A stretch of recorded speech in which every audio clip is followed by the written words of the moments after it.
18 moments that weren't supposed to happen in the 2025 Royal Rumble. Be sure to subscribe and hit that notification bell for daily wrestling videos and follow us on Facebook for exclusive lists. Also check out our new videos on Wrestlelamia XL.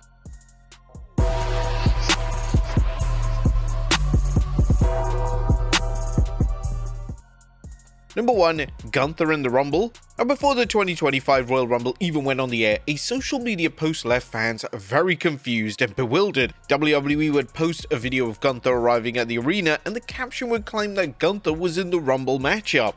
Whilst the reigning world champion has entered the Rumble match before, take for instance Brock Lesnar in 2020, it's usually marketed way in advance. WWE randomly adding Gunther into the matchup with 3 hours notice would have been an extremely odd move.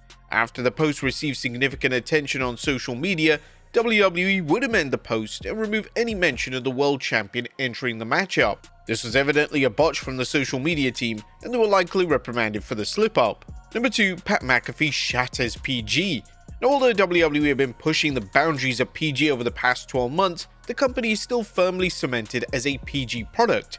But with that being said, during the pre-show for the 2025 Rumble, Pat McAfee made a comment that was clearly unscripted and may lead to key sponsors sending in a few complaints. Michael Cole would mention McAfee lasting 38 seconds in his prior Rumble appearance, and McAfee hilariously responded by saying, "My wife would be pumped." Cole bursted out laughing, and the comedic timing was on point from McAfee. Obviously, this is a remark that isn't exactly appropriate for a PG presentation, and hopefully McAfee avoids any backlash from WWE management, as it is just a minor joke after all. Number 3. Carmelo Hayes is livid. During the Royal Rumble pre-show, SmackDown star Carmelo Hayes would be interviewed by Peter Rosenberg, and during the interview, Hayes had to stop what he was doing and call Rosenberg out for holding the microphone too close to his mouth. Hayes looked legitimately seething, and in an awkward moment, Rosenberg actually ended the interview early and apologized to the former NXT champion. Now, this made for an uncomfortable watch, as seeing Hayes' facial expressions change was unsettling to say the very least. It was likely that Rosenberg was informed to move on and abandon the interview when it became obvious that he really wasn't impressed with Rosenberg's interview skills. Number 4. The AEW World Title. Now, hilariously, during the pre-show, a fan in the crowd kept holding up a replica of the AEW World Title. The fan knew exactly where the camera was, and the AEW World Title managed to appear in the shot numerous times throughout the broadcast. The WWE eventually caught on to the fact that they were showing the rival promotion's world title and would then change camera angles. Now, this is the type of thing that would have made Vince McMahon furious in the old era of WWE, and if this was the old era of WWE, then the title wouldn't have been allowed into the stadium itself, as who wants to show their own competition's world title? Number 5. Lack of a countdown. One of the main elements of the Royal Rumble match is the fan interaction elements. Unfortunately, during the first few minutes of the Women's Rumble match, WWE failed to place the countdown on the screen for the fans, and this naturally led to a ton of boos.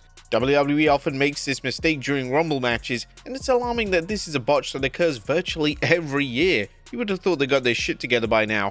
Number 6. Screen graphics blunders. WWE would debut new screen graphics during the Women's Royal Rumble match, and they were located at the bottom of the screen and did provide viewers with stats and respective countdowns.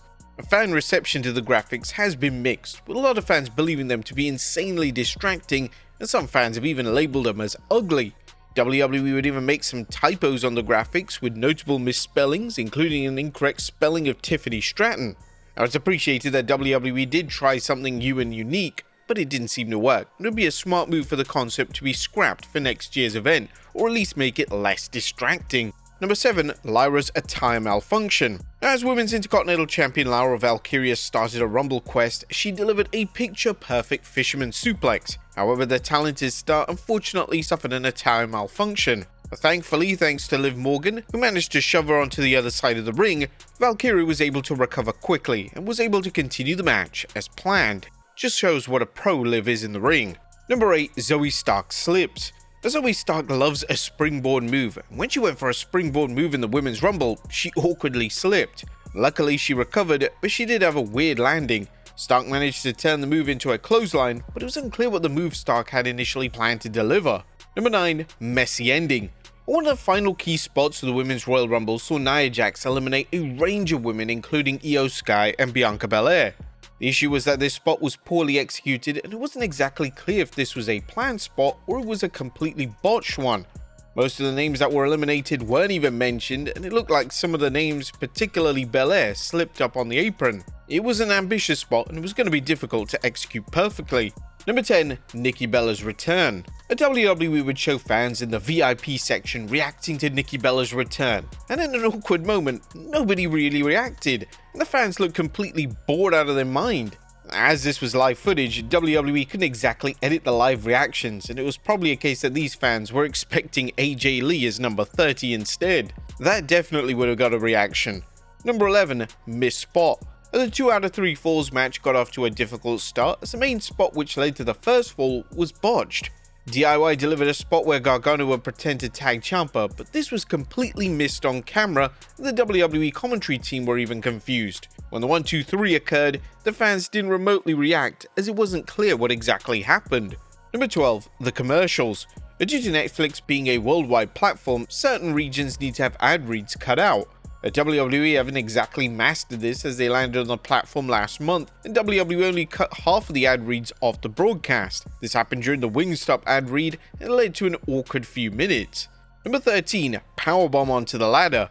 One of the most terrifying spots in the Cody Rhodes vs Kevin Owens ladder match saw Rhodes receive a powerbomb onto a prone ladder, and there was no nice way to take this bump. However, Rhodes took it in the worst way, as he didn't take a flat back bump and instead took it on his shoulder. There was legitimate concern on commentary for Rhodes' neck, but it looks like most of the impact was on the right side of the WWE Champion's body. Number 14. We Can't Hear You. Just before the Men's Royal Rumble went ahead, WWE cut to Joe Tessitore and Big E discussing the upcoming match. But there was one major issue with this: their microphones weren't even on, so it was impossible to hear what they were saying. When the audio switched back to Michael Cole, Cole didn't clarify what the duo was saying, so it couldn't have been that important. Number 15. Did both feet touch the floor? There was discourse on social media relating to Penta in the Men's Royal Rumble match. Penta was involved in a spot where one of his feet was supposed to touch the floor, however it looked like both feet accidentally touched the floor for a brief second. This was quickly addressed by the WWE commentary team, and it's not exactly clear from the still images if both feet touched the floor. An alternative camera angle is needed to confirm whether Penta botched the planned spot. Number 16. Botched landing. I was definitely concerned for Chad Gable in the Men's Royal Rumble match, as Gable had a horrible accident during the match. During a spot in the early stages, Rey Mysterio landed on his knees and Gable instantly began to scream in agony. Whilst it appeared that Gable was selling at first, he began to hobble throughout the match and even looked uncomfortable taking bumps. Hopefully Gable is okay, and if he's hurt from the botch, then hopefully it's nothing too serious and Gable won't miss any time away from WWE television. Number 17. Michael Cole's voice. Michael Cole was literally on life support by the end of the Royal Rumble, as it was clear he was losing his voice completely. Cole sounded like he had about 10 words left before his voice completely gave out, and it was a miracle that he was able to call the closing moments of the show. Now, Cole losing his voice on a major PLE isn't anything new, as who could forget WrestleMania 35 when Cole could barely talk by the end of it, and he sounded like a completely different human being as his voice was just that damaged. And Braun fails to catch Finn Balor. Braun Strowman was seen throwing a tantrum at ringside after he missed his scripted spot. Strowman was supposed to catch Finn Balor following Balor being AA'd by John Cena, but Strowman was way too late for the spot and he failed to safely catch him. This was a rare outburst from Strowman and he should have known better, but mistakes always happen. But there you have it, folks. 18 moments that were not supposed to happen in the 2025 Royal Rumble. Be sure to leave your comments down below. I'll see you next time with some more wrestling content.